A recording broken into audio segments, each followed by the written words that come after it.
All right, happy Friday, everyone, and welcome back to another Learning Tech Talks where we are continuing to explore the landscape of learning and other technologies. This is not necessarily learning tech, but you're going to see I actually draw a correlation between this and learning. But again, I think sometimes when we look at the talent life cycle, it's important to think just outside the box of learning and development. So you're going to see how I'm going to pull all this together if you're going, what does this have to do with learning tech? More to come on that. But I am talking with Prem Kumar. He is the CEO and founder of Humanly, which is AI recruiting. I'm going to let him describe what it is, and we're going to get into what that is as we go into it. But we're going to have a great conversation on this and the possibilities of what I would say natural language understanding can do as it relates to measurement, analytics, and actual performance improvement. So we're going to get into that. But before we do, if you aren't already, continue the conversation with me and a bunch of learning professionals in the community at community.learningsharks.com. And then, Prem, let's get started on this conversation. Why don't you, and everybody watching, you can play along as well. Go ahead and comment in where you are in the world today. But Prem, where are you sitting right now?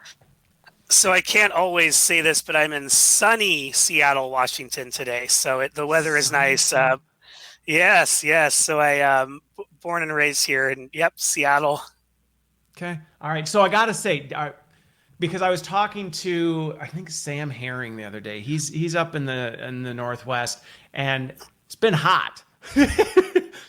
Been pretty hot up there. Yes. Yeah. Yes, and no one here has air conditioning. So actually, all the hotels were booked because people were leaving their houses to get some AC in the hotel. So, like, a true story. Okay. Yeah. Well, that was actually one of the points of conversation that we had was the fact that it doesn't normally get that hot, so you don't have the ACs, the things there to actually manage it. So, did you get a hotel, or were you able to just sweat it out? So we actually happened to be on a mini vacation anyways, not too far out, but we had AC there. So yeah, it worked out, but been sweating it out since we got back. Okay. Has it started cooling off yet? It has. Yeah, yesterday was back to more bearable temperatures. So yeah, no, it's definitely a little cooler. Have a lot of popsicles for the kids in the freezer here. So Okay. All right. Sounds good. Well, I'm in Waukesha, Wisconsin, and it's been warm. It cooled off. The high yesterday was 67. So from 90s a couple days before. So it's been a little bit weird, wow. But now it's beautiful and sunny and nice out. So we'll see though. It's going to be a perfect weekend. All right. Now, the icebreaker question, because this one actually is related to the topic at hand. So I think this one is a little more directly correlated than some of them, but I'm actually really interested to hear this. And for those of you watching, you can play along as well. But Prem, what was your worst recruiting or interview? We'll see. We'll see where you go with it. What was the worst experience you've had? Ooh, this is a good one. There is one that is immediately popping to mind. So I will take you back to when I was just graduating from college at the University of Washington and applying to a lot of jobs here. So I was a candidate. I walked into an interview at a large company I really wanted to work at. And so I walk into the interview. This is actually the third interview in the loop. So this is the one with the hiring manager. And as I'm answering the questions, he starts to fall asleep. So he starts nodding off. So I start by talking louder in my answers to try and wake him. That doesn't work. So I end up having to actually physically poke him a little bit, and then he kind of comes back to, and he kind of acts as if nothing happened. So we just proceed with the interview, and but he falls asleep. You have to poke literally him, was like, asleep. Oh yeah, well, sorry about that. Like yeah, that doesn't even acknowledge it. Not at all. And it was towards the end of the day, but still within a time one should be awake. So it was, it was quite frustrating. And I definitely put that into my candidate experience report. It was not really the best. That's definitely the worst experience I've had as a job candidate. You had to wake up your interviewer. That Yeah, one, that's pretty good. That's pretty I good. might I'm just guessing be you boring, but did you get an offer? I actually did. I did. So Really? maybe it's actually good he didn't hear what I was saying because maybe I wouldn't have He gotten an was, offer if I had a yeah, bad maybe. answer. Oh But wow, he just felt I bad. was not expecting that to be the outcome. The outcome Yeah, is you ended up getting the offer. Okay, all right, wow, all right. So that I went in a didn't take whole it though. different I didn't direction. take it. You di- Good for you. Okay, that's probably for the best. So mine was, and again, it's good. We won't mention companies on this one, but I remember I was well into the interview process. It was for a very senior level role, and it was one of these ones where they just kept wanting me to come back, and I'm like, how many times do you really need me to come back? And to what end? So anyway, number three, I've about had it. Number three, I go back and I'm supposed to meet the senior team, and they bring me back on a day they have a team meeting, an executive team meeting. They bring me in on that day, and the team meeting goes long, and so none of them can make it. And so I'm sitting in a conference room all day with random people just kind of coming in, being like, "Oh, I was told to come check on you and see how you're doing." With the exception of a handful of little like blips. Oh, hey, I have 10 minutes. Just wanted to come Oh, ask you a couple questions. And then, like, well, I got to go back to the meeting type of a thing. For the entire day, I was so mad that I had made the trip, flown across the country for this thing to have nothing. And so, needless to say, I also got an offer for that opportunity and did not take it. So, there you go. wow. There's some anecdotal evidence on what the candidate experience can do to a potential candidate. They say one of the most stressful parts of an interview is when you're waiting for the person to arrive. So you had a whole day of that basically. Literally an entire, I mean, the thing is, the assistant was amazing at getting me set up. He was great. He had me set up, he had snacks, he had everything taken care of. I spent most of the day just chilling with him because he felt so bad that here I was sitting here just munching on snacks, waiting for people to come talk with me. I'm like, well, I Oh, guess I'll get to jeez. know you. Oh So man. there you go. All right, That's all right. rough. Well, so I know. So let's shift gears a little bit. We're talking about humanly, and if you haven't figured it out, folks, it's about recruiting, but we're going to be talking about how really you're using AI to ironically make this a more human experience, and there's a whole lot of components to that we'll dig into. But before we get into that, who is Prem Kumar? Give me some context, because did you think, you know what, I'm going to go build a recruiting AI platform? Was that like a vision as a child that you had, or how did that come to be? Yeah, no, so not a vision as a child. I did, begin to be interested in technology at a fairly young age. I grew up here in Seattle, went to University of Washington, and majored in informatics, which was kind of the first time I really got to see the impact that technology could make at scale. And then I started to have a few bad candidate experiences, and it just didn't seem equitable to me. Where it's kind of one of the biggest decisions you're making in your life to take a job and to, but I started to see a lot of inefficiencies in the process. I had one quick story is I had a counterpart of mine. She was a student as well, and she much smarter than me, much more technical than me, and we compared notes in our interviews. And for some reason, they were asking her a completely different set of questions as me. Hmm. They assumed for some reason that she was less technical, so I was getting less grilled on that part, and it just didn't seem fair. And I started to think about it, and it had nothing to do with this particular case was horrible, but in general, the whole candidate experience didn't seem to be efficient and equitable from the candidate side. So I had that memory in my mind, and got into HR technology at Microsoft. Started building some things Okay. that have to do with talent acquisition, and the rest is history. I saw other people experiencing similar things from a candidate and employer standpoint, from an efficiency and equity point of view, and we thought there's a problem to be solved in those direct interactions you're having with candidates. Okay.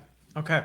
So you were the technology thing was your baseline. You were a technologist, and then you had so many bad experiences, and you saw the imbalance in the system. You went, I can fix this. I can fix this.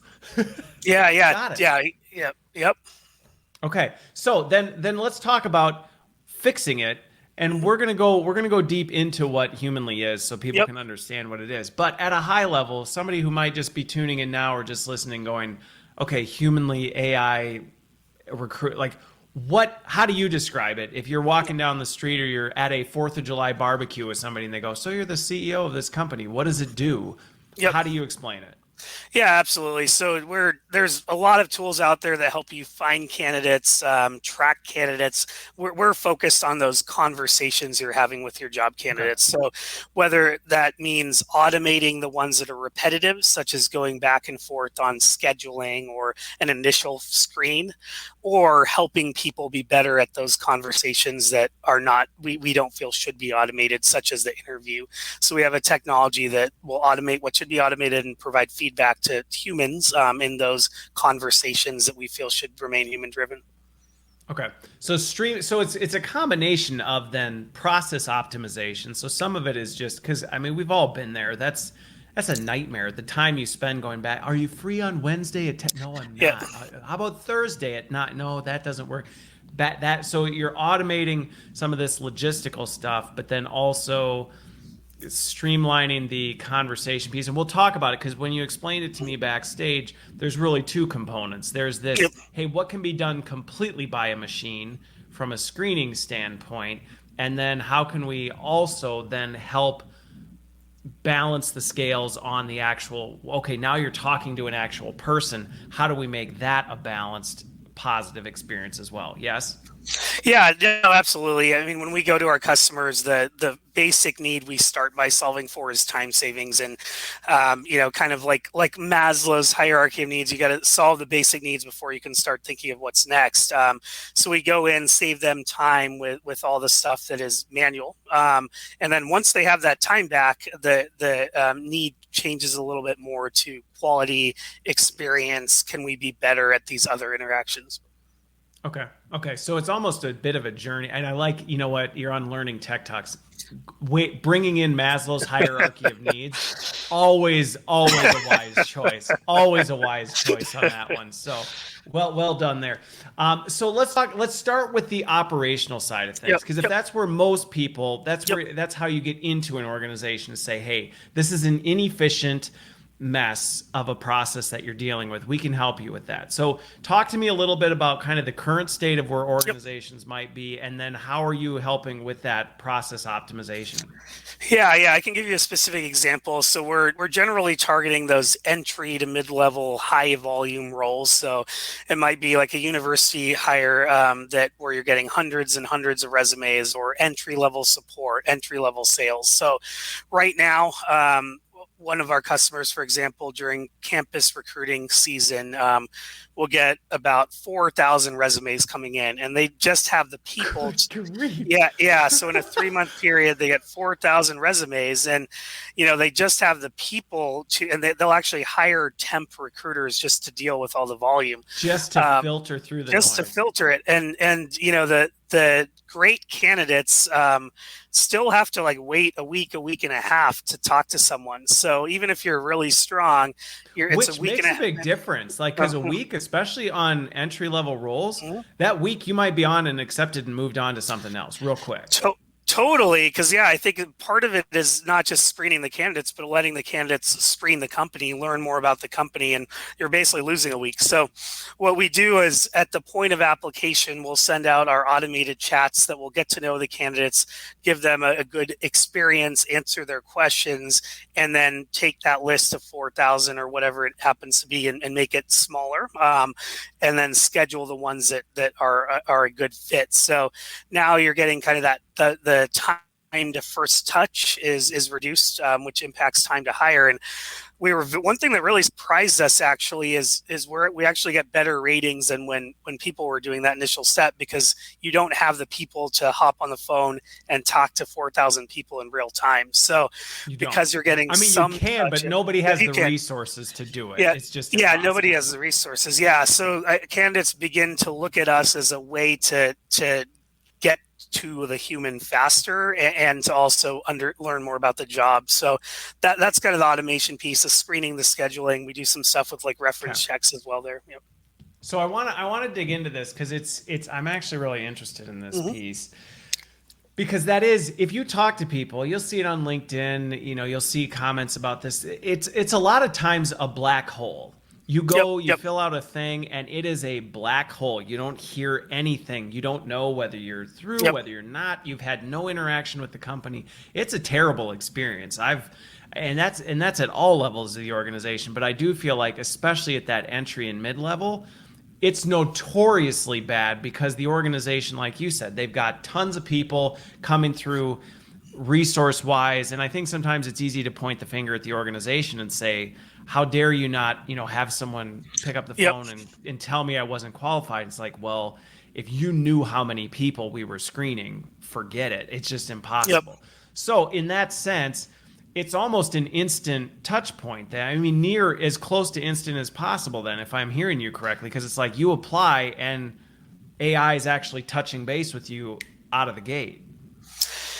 Yeah, so there's some research out there saying that like right now, only 20% of candidates get to a human, and humans will spend about 7 seconds per resume on average. So right now, absolutely, people aren't getting that touch. And if people had unlimited time, money, and resources, I would say every candidate interaction should start with a conversation. And humans are always going to be better than in many ways. There's some ways that I think there can be bias that can be mitigated even in the human interactions, but you just don't have, you're right, you just don't have the resources to engage at scale. And what's changing now, especially in this climate where unemployment is high and application volume is really high, when candidates have negative experiences, they're sharing it online. They're gone. They're gone, and they're sharing it. Yeah, so like 72% of them that have a negative experience will share it on Glassdoor, and companies are realizing that they're losing money because of this. So there's a study done by Virgin Media saying they lose $6 million a year because candidates that have a negative experience will go to a competitor. So with these B2C companies, your candidates are your best customers sometimes. The average Disney job candidate spends 8 times as much money at Disney parks than the average consumer. So by ignoring your candidates, you're ignoring your customers in these kind of B2C scenarios. So. Wow, I didn't even think about that implication of it. Okay. So in essence, the business case behind it's pretty clear in terms of this, and I think pretty much anybody can relate to that because it is awful when you take the time to fill out some of these things that are not necessarily a fun process to go through, and then it's basically like dropping it in a black hole and going, well, I guess we'll see what happens. So on this end, though, you talk about the fact that at this point, AI is taking over. It's automating some of these things, and now it's reaching out to a candidate. That almost seems counterintuitive to say that's making it a more human experience, because it sounds like, well, AI, human experience. Now, I will say, I think a lot of people have not had a ton of experience with chatbots and seen where they've come, but I'm really curious in this sense, what is it gathering from people at this stage in the game? Because obviously it's doing some filtering, but what's it gathering? How's it going about this to really narrow the field? Yeah, no, there's an interesting study, I think it was done by VentureBeat, suggesting that, so there's been certainly a lot of horrible experiences with chatbots with AI, and there's a bad rap that's been taken for good reason. There's a study suggesting that humans, if they get what they need and it helps them move to the next step, that then they'd prefer that versus they're not very hearing effective. Anything. They can be very effective, and so we actually have all candidates rate our experiences, and they're very high compared to the alternatives. So, what is important to me is compared to the alternative of nothing, right? Let's think about it. So our baseline, I guess it's a low bar right now, unfortunately. And it is even compared to the alternative of a human, because you're not going to get to that human for a week. So there's a couple things. I think one is just being honest and straightforward with candidates. Like, we don't give our AI bots like a name. We're not pretending you're talking to a human. Some people will say, 80% of candidates thought they were talking to a human. We're not doing that. We'll let you know this is a piece of technology. So I think being very upfront there. I think meeting candidates where they're at. So, like, one thing that we're able to do is, based on where you find the job, we can determine how we're engaging with you. So if it's a financial services job that maybe you see an ad for on Facebook, we'll talk to you in a little more professional tone, because it's a job in an industry that has a more professional tone. But we know you're on mobile. We know you're on Facebook. Probably don't have your resume with you. We're not going to hit you with an apply now button, which is the only call to action online right now to engage with jobs, really. So we might just talk and say, hey, Christopher, we saw you're looking at this job ad.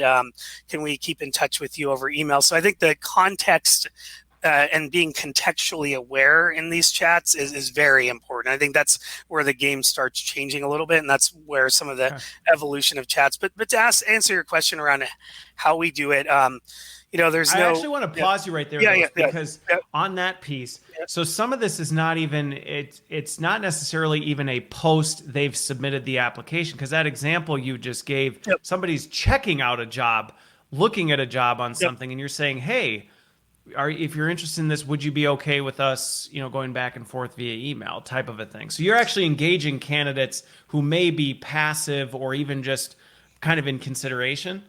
Yeah, so we want to give companies the opportunity to widen the net as much as possible. And the reason they're not doing that, they're using shortcuts to kind of get people out of the bucket, is you just don't have time to talk to everyone. But they're not thinking, how do we engage with more people when we have 4,000 that we're trying to narrow down? So that's not the conversation. But this is saying, hey, with technology, we can actually scale this. So some of these people you weren't even talking to, we can actually now engage and start in a conversation with them. Yeah, totally. So, and then we're the ones that they end up getting on their table, scheduled into their calendar, are the ones that are the best fits. So that's how we think about it. Okay. So that's extremely helpful. I think one of the other things that you brought up that's really interesting about your point about the transparency behind the fact that this is technology engaging with you. There's a lot of mistrust, I think. There is a lot of mistrust around tech right now. And one of the things, I don't remember what research study I was reading, but it was talking about the fact that people are okay with engaging with technology if you're transparent about the fact it is technology. It's when you try and trick them and they feel like you're doing a little bit of a sleight of hand that suddenly they that comfort level, that trust level just falls through the floor. So the intentionality behind saying it is AI, we're not hiding that. We're not trying to pretend it's Bill from Atlanta talking to you. It's an AI bot, but they're here to help and engage with you early on.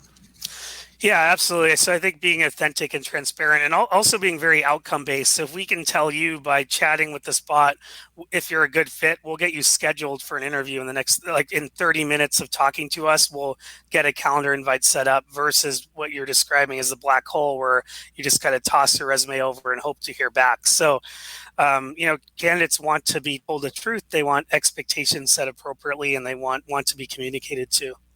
Yeah.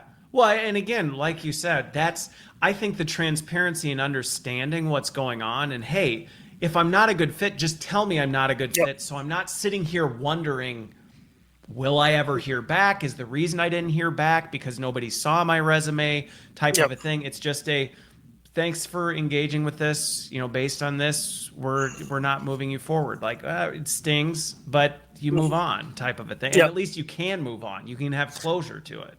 Yep. Okay. So what kind of questions then, and again, is this standard? Are companies kind of tailoring what these engagements look like? What does that look like, and how deep into a conversation are you going and assessing these initial screens? Yeah. So yes, it is just that. It's an initial screen. So there's kind of a couple layers of it. The first layer is very straightforward in its basic job requirements. So some jobs require a driver's license because you have to drive to them. At-home care workers, for instance, some require visa sponsorship, and oftentimes you don't find out about people will not necessarily see that on the job description, apply anyway. So there's this very basic initial set, and we find that when candidates are asked directly, do you have this or do you not, they're much more likely to give you a direct answer versus if it just happens to be in the requirement bullets.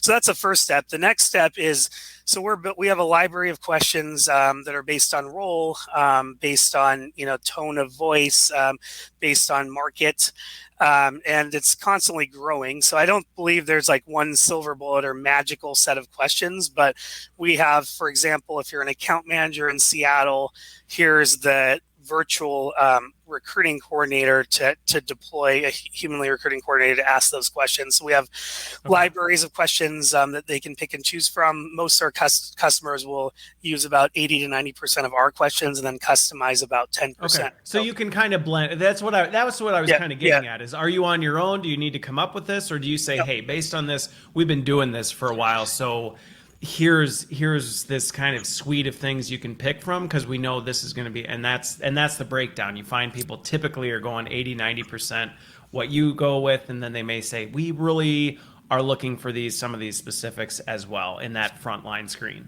Yeah, and then just super quick, it also evolves what they want. So right now, people are using our remote work question pack a lot because that's becoming top of mind. And this. Yeah, and remote work question pack. Yeah. And then, as you hire people, we can look at post-hire data to say, hey, this cohort of candidates stayed the longest. This cohort was maybe most engaged by looking at your Culture Amp or Tiny Pulse data. And then the questions can change based on who you're bringing in and what your needs are. Okay. So in this early stage, and I think what's been interesting to watch as now the back to work whole chaos is going on right now is this whole need for candidates to feel informed on what's going on and even be empowered to make decisions on things. The example you give of even just asking direct screener questions of, hey, this is, do you have this or are you looking for this? Being able to do some of this, I'd really be curious to see some of the remote screener packs, question packs, because again, I think there is this level of, we just need to know where people are at so that we can make a decision based on what we're trying to do as an organization, and you as a candidate can be direct and upfront with, well, if this is the requirements of the job, I'm either okay with that or I'm not, type of thing. Yeah, completely. And I think the other piece too, as opposed to like asking these questions in a form, or is you want to catch someone at the right time. So maybe they're not a fit right now. Maybe they haven't yet graduated or they don't have a basic requirement. So we'll also keep in touch and we'll say, hey, Chris, it's been 6 months. Are you still qualified, interested, and available? Are you still living in Wisconsin? And then we give the company that information. Well, because that was going to be my follow-up direction with this is all of this that's happening right now, that's all data that's being captured, that's being then manned. It's not just going into a black hole of, well, it didn't work out, see you later type of a thing. This is now helping build your portfolio of data around who do we know that's interested, where are they, what other types of roles might they be able to fit into along the way so that you can actually use some of these interactions, even if they don't go where you thought they were going to go. Yeah, completely. It is about the data. And it's also data that companies are paying in time and money to get. So when you have people applying, I mean, you're marketing your employer brand, you're paying for Indeed sponsored posts. So you should, if you get 4,000 people that apply, 20 get the job. What are you doing to keep in touch with the What are you rest doing of with the other 3,880? Yeah. Okay, got it. So this is actually then solving more than just, well, because again, talk about the black hole. That's another black hole in organizations when it comes to this. Those 4,000 candidates, you only took 20. That's a lot of people that just now have fallen off your radar. And again, maybe they applied, you have them in your talent system, but how many organizations are really doing much with that because they don't really have much information and data, actionable data on it, other than they know the person filled out a thing. Yeah, completely. And, if you think about sales, if I were to tell you you had 4,000 people that wanted to buy your product, but we're just going to sell it to 20 and never talk to the rest again, that would be a You'd failure. be laughed out of the room Yeah, or yeah, thrown yeah, out of the room, yeah, probably. yeah, yeah. Okay. So got it. So then with this, now I am curious on this standpoint. From a data standpoint, I have to imagine there's data implications behind this from a security and efficacy point of is somebody now being informed, hey, how does that work so that people feel comfortable? Again, you're being transparent, you're working with AI. What kind of transparency goes into that so that people understand the engagement that they're having?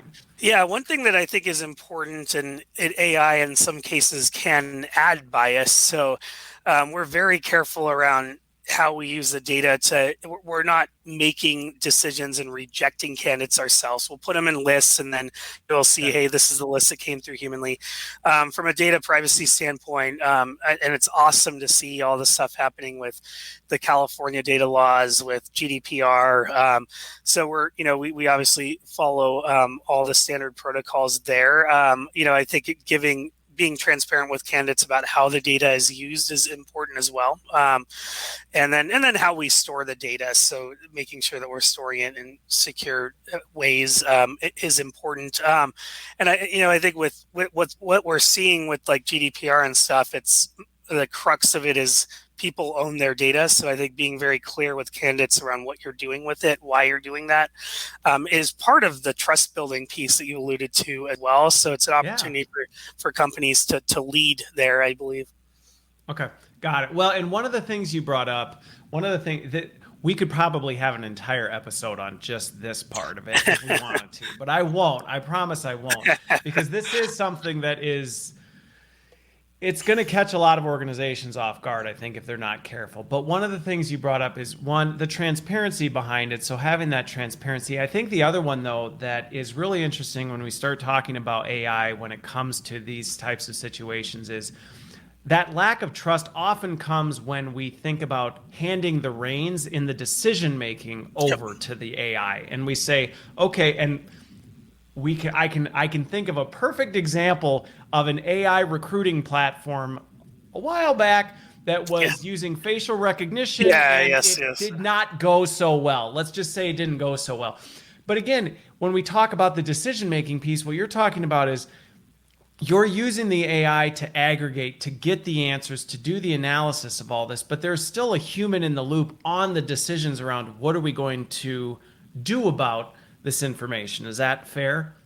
Yeah, and the human in the loop is very important. We this is a human driven process. We're not trying to throw technology at it. One of the reasons for our name, Humanly, and we can talk about this later, but we're also helping the human, not just by having the set of candidates be smaller, but then once you go into the interview, which is conducted by a human, we will give them feedback around how they can be better. Are they remembering to bring up their company values? Are they speaking too fast, which disadvantages candidates where English is a second language? So yeah, I think that is very important, the human piece Okay. of it. Well, and that's where I'm going next. But before we get to that, kind of tying off this whole AI side, because this is the Yep. front end. You're helping streamline the operations piece, then using AI to help screen things down. But going back to your point of creating a more equitable process Yep. for this, having data into this is huge so that you can actually know how you're making decisions on who you're screening. And I Yep. think that is one of the limitations, especially in those early screening things where you say, how did we decide these are going back to our example of 4,000 people, how did we decide on the 20? Yep. Yep. Oftentimes that's met with, that's just where we landed type of a thing. And what this is actually allowing you to do is now have a data driven approach to say, based on these criteria, we assessed all these criteria, we narrowed it down, and this is based on data how we got to this. Is that, I mean, I think again, this now creates greater equity in that system. Correct. It's based on data, and it's also based on data that's more transparent to candidates. Where before this, in the last, They didn't 10, know. Yeah. I mean, the last 10, 15 years, people were still using applicant tracking systems that would screen people in or out. And obviously still doing that today. But the difference here is now it's a little more transparent to the candidate. Okay. So they have some visibility into it as well so that they know if I didn't make that 20, here's why. Yeah. These were the criteria. Yeah, or here's some other options. So maybe you're a better fit for this role. Can we keep in touch with you about this instead? So that's always another option. Okay. Okay. Got it. Oh, yeah, well, that's true. That's a fair point that it's about thinking bigger than just yay or nay on these 20, but hey, you know what? You didn't make these 20, but we know enough about you now to know maybe we will follow up with you in 6 months when you finish completing this or when something else, or we have another role that actually does this. And now we actually have data on you to be able to make those matchings in a meaningful, valuable way. Okay.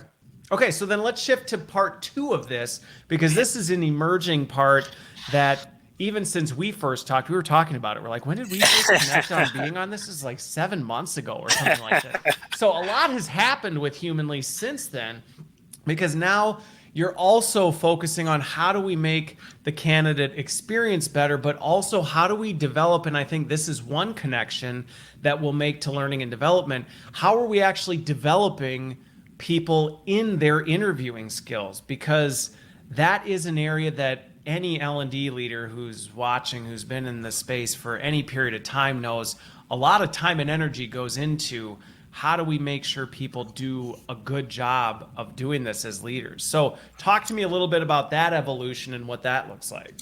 Yeah, so one thing we've started to realize from our customers is if we are going to really own this space of the direct conversations with candidates, it's more than just automating the repetitive ones. That's an important step, but how do we actually help people become better at those conversations that are human driven and done by humans? And we feel strongly that things like the interview should continue to be done by people. So the second evolution is kind of once we've helped you save a bunch of time through automating these initial steps, we have a tool that will sit in on your interviews. So these are interviews that are done, the initial step in the interview. They're done via Zoom, via Microsoft Teams, where you're doing a remote interview. We will sit in on the meeting. You just invite voice@humanly.io to your meetings. It will take notes and it will provide feedback back to the hiring team, to the talent acquisition leaders, saying, hey, here's you got and we could even pull up that slide too, but we'll give you examples such as what topics are really resonating with your candidates. So in this example, when the hiring team was talking about customers and their growth, candidates really had a really strong reaction and were more likely to accept the offer. Even things as simple as, are you interrupting candidates? Are you speaking too fast?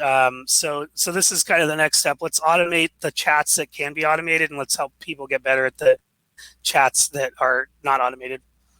Okay.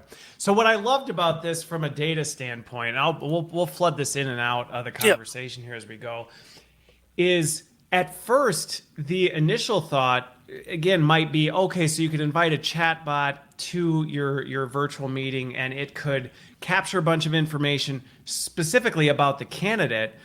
But I love the fact, and this is where, again, to me, from a learning and development standpoint, this really was a different approach that I really like.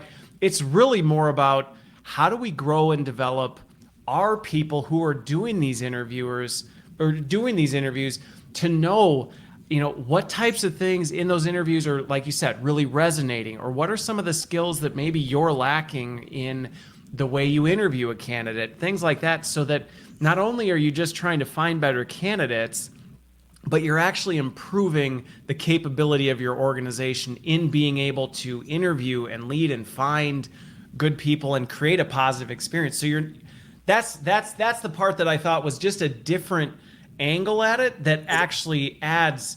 You're teaching people to fish in many regards versus just churning more people through a broken process. Yeah, and it's the same engine that helps our bots ask the right questions is the same one that's also providing information to the human. So it makes for a less disjointed candidate experience as well. So yeah. Okay. So let's talk about this because one of the things, and I mentioned I might bring this up, and so I will, because this is where I think the application of this is huge and is vastly overlooked in many regards. Is when we think about natural language understanding and how far AI has come and being able to listen to a conversation, analyze it, actually find key points, and then provide feedback similar to the dashboard that you have here, right? So here was this interview, here's what happened, here's all the data points that you wouldn't possibly have been able to pull out of that conversation. But a machine can, because it can listen to you and analyze all this and then give some feedback. That to me is a massive capability for the growth and development of people, because one of the biggest ways that one of the things we spend so much time doing is having conversations, and yet so often we never get feedback on those conversations. And I was telling you, I remember years ago trying to find somebody who could do this kind of thing for learning and development. What if we could have AI listening to a meeting and giving everyone in the meeting feedback on your example? You interrupt all the time. Whenever this person speaks up, you cut them off, type of a thing. And that kind of development feedback is massive. So is the feedback that it's capturing purely for the interview team? Yes. So we're not judging candidates. We have had a couple pilots we're doing where we're giving feedback to candidates, but not sharing it with the company specifically. But yes, it is for the interview team. And one area we see a breakdown is oftentimes you might be talking to a trained recruiter at the beginning, and they're doing a good job at what they're doing, but then it breaks down as more and more people get involved in interviews. So maybe there's a hiring manager, someone who's like, when I was at Microsoft, I remember going into my first interviews when I was an interviewer, and I went through the new interviewer training, but I didn't feel like I knew what I was doing right away. And I think that's where the breakdown often happens when you get beyond those professional recruiters. Well, and if you think about it, I mean, this is recruiters are having these conversations every day. Yeah. Throughout the day. It's Yep. just purely a activity of they're in the swing of it. They're building that skill on a daily basis. The muscle is finely tuned and trained because it's being used all the time. Yep. You think about hiring managers. How often are hiring managers a lot of times hiring people? Maybe in certain cases it's pretty frequent, but even still nowhere near what a recruiter is. So really, even the opportunity to build the skill is much less limited in that sense, because you're just not doing it as much. And like you said, that's where it all breaks down. And I can relate to it. I think we've all had those conversations. It goes really well with the recruiter. They're like, wow, they asked really great questions. We had a good conversation. Yep. And then you talk to a hiring manager or somebody on the hiring team and you go, what the heck was that? Yeah, totally. And, and even for recruiters, you'd mentioned the term kind of black hole for the initial piece. And I look at interviews as kind of a black box where you don't really know what's happening. And so one feature we have is if you have a question, so maybe you want to find out what % of candidates are bringing up COVID, or what % are bringing up your Glassdoor reviews, and is it in a positive or negative light? So being able to answer those questions, I think, benefits everyone. So it's not just about getting people in trouble for behaving in ways that aren't efficient, but it's can you get those questions? Can you actually find out what's happening inside of those interviews, and have a process that helps you be more efficient and equitable based on that? Well, and I can just think over the years of the conversations I've been in, where again, the black hole you're talking about it exists. This is a real pain point for organizations where they either can't fill spots, or people are, and they really don't know what's breaking down, because what's happening is locked in each of these individual conversations here and there. And so you don't have the holistic visibility into, okay, as a whole, we've talked to 4,000 people. what are we learning about those 4,000 people who are interested? Like, what are their Yep. concerns? What are Yeah. the Yep. things that matter to them? What are the hesitancies they have? What are they asking about all the time? So that we might be able to go back and look at the job and go, we've lost all these candidates because 80% of them brought this up and our answer was, well, no, we don't. Yep. Or this is what's expected of that. Yeah, yeah. One thing we can't do is wake interviewers up if they fall asleep. Going back to my example at the beginning, You can't. You can't do we like don't have what's a that? feature yet. What's that watch on Shark Tank that just Yeah, like zaps people? You can't maybe hook it up to that. yeah. Okay, so you can't fix that, but you can fix it. So I am curious from a data standpoint, because you've obviously worked with a number of companies who've done this. What are some of the biggest lessons that you're seeing organizations learn from this? Because again, this has been a black hole for many organizations, and it is still for many organizations. What kind of insights are coming out of this that's helping improve the process? Yeah, so one thing that really jumped out to me with one of our customers, and they fixed this problem now, which is great. But we found that so publicly traded companies are required to ask for EEO data, so to ask candidates for ethnicity, gender. Candidates, of course, don't have to provide that, but what we found with this customer is junior female IT candidates were literally getting several minutes less to speak in their interviews than their male counterparts. So we can measure interruptions. We can measure if the Zoom call starts on time. We can measure if there's a pause in the conversation, is someone jumping in. So where it gets really interesting to me is kind of looking at those comparisons and then correcting them. So, we don't want to just be about the data, but can we create behavior change? So once you pass that kind of awareness thing, so one example with me is I was less patient with product managers and engineers. I had no idea. And it's maybe just because my background's in product management, so I think I know what I'm talking about there. So I started interrupting more, and it was really not good. So I think changing those behaviors, we've seen that impact over time. And the other piece too is people spend a lot of money right now on training, at which they should, interviewer training, unconscious bias training, but there's no way to measure, are you improving? So something as simple as talking less than 150 words per minute, and I'm going to slow down now because I'm probably above that, is really helpful for all candidates, specifically if English is a second language. And people just don't even realize that, so that they're doing those things sometimes. Okay.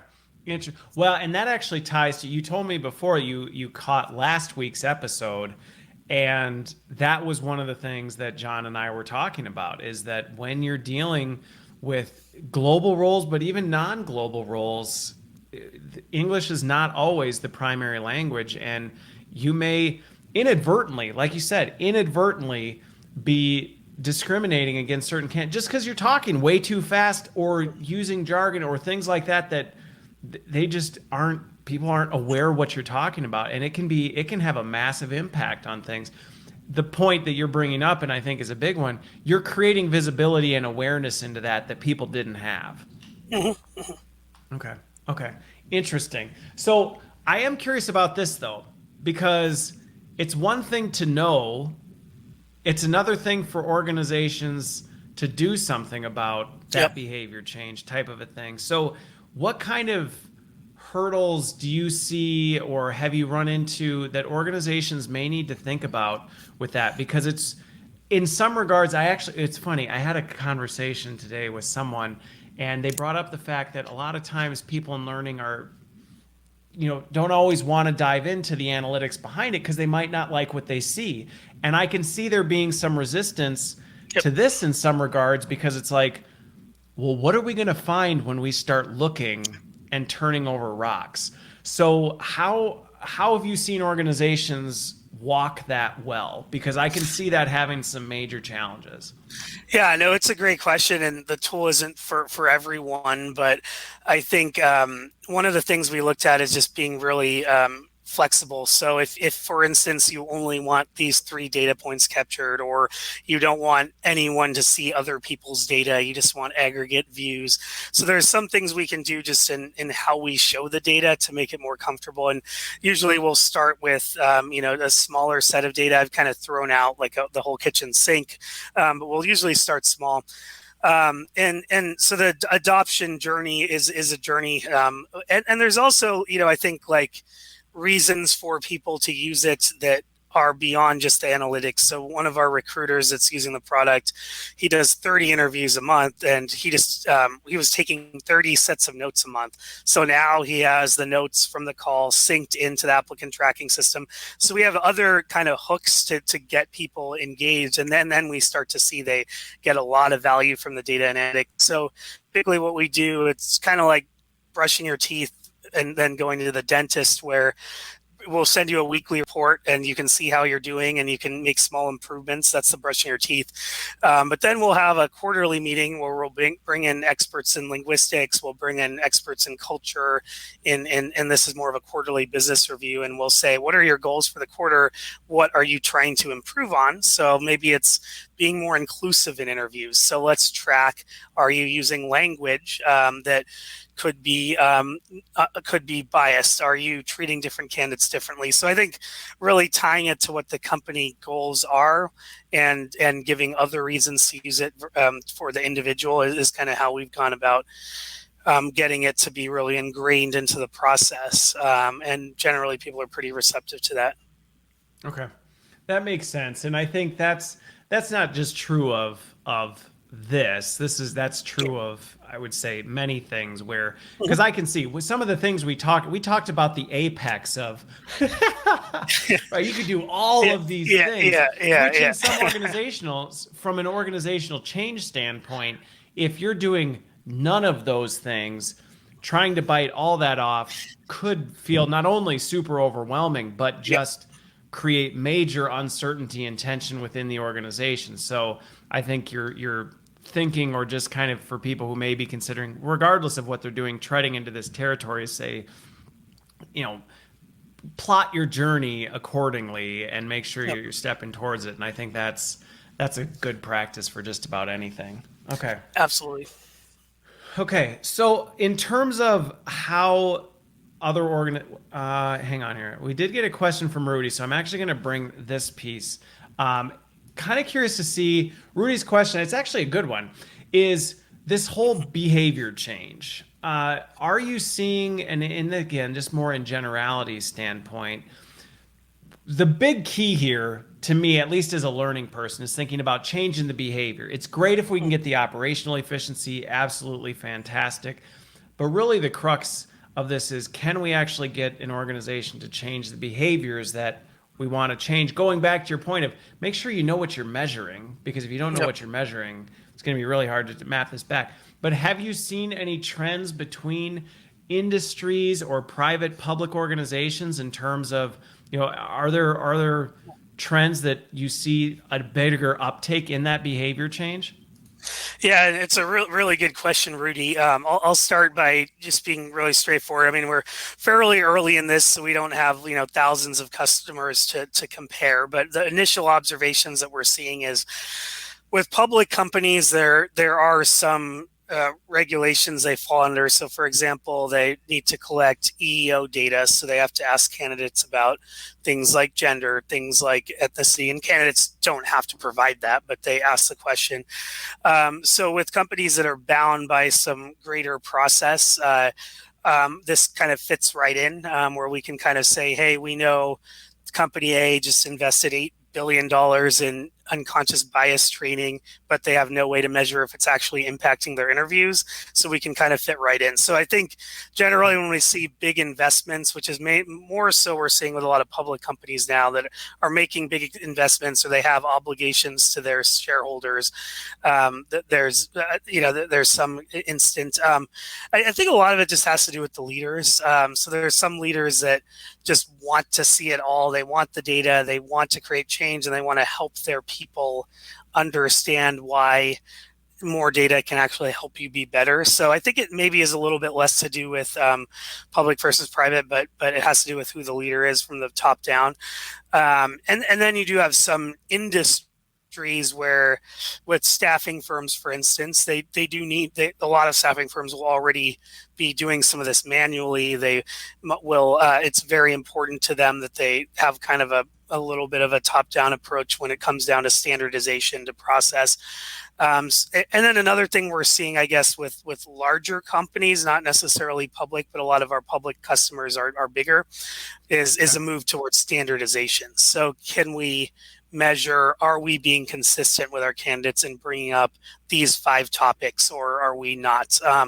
So that's generally what we're seeing earlier, but I'm happy to report back as we learn more. Okay.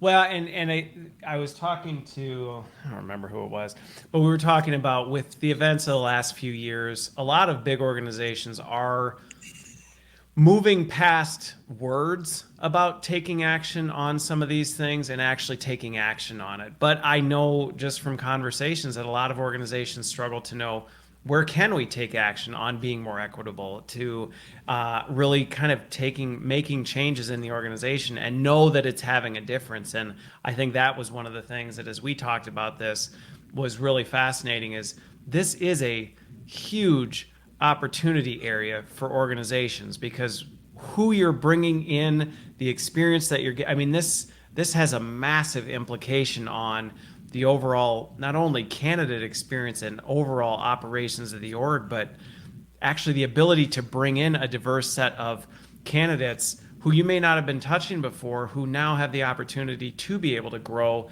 in the organization. It's really fixing the front end of the funnel. Mm-hmm. Yeah, and one other thing to that point is, we are kind of seeing with B2C companies, or companies that have a very kind of outward facing brand, they're starting to realize that they're potentially losing money by having negative candidate experiences. So that's another kind of group of customers that seem to resonate well with this. Okay, got it. Well, so one final question that I have for you on this is, as organizations are making this shift, like, where do you see the next generation of this kind of going? Obviously you started with this, hey, operation side, automating through the AI. Now you're giving feedback into it. You talked briefly about the fact that now you're seeing some of your clients starting to use this in other areas, but I'm curious, just from your side, where do you see this going? Yeah, I mean, ideally, we want to be a part of, like, right now, all your direct candidate conversations that could move beyond candidates to employees. And really, it's the same engine we're building, whether we're the ones asking the question through our bot or we're providing feedback to people. It's really that one engine we're building. And we're seeing customers, actually, this kind of surprised me. I just wasn't expecting it. It wasn't what we were selling, but customers are starting to invite the voice bot to their stay interviews and their exit interviews. And it was kind of a light bulb moment for me, in the sense that, if you really want to do this holistically, you need data across the whole life cycle. So what are you doing for candidates? Then what are you doing when they're onboarding? What are you doing with stay interviews? What are you doing with exit interviews? So I think beginning to collect some of this conversational data across the employment cycle is important, even beyond to alumni and whatnot. So we do see some really interesting things around stay and exit interviews right now, which was something that was driven by our customers. And that's certainly something we're going to pay close attention to. Okay.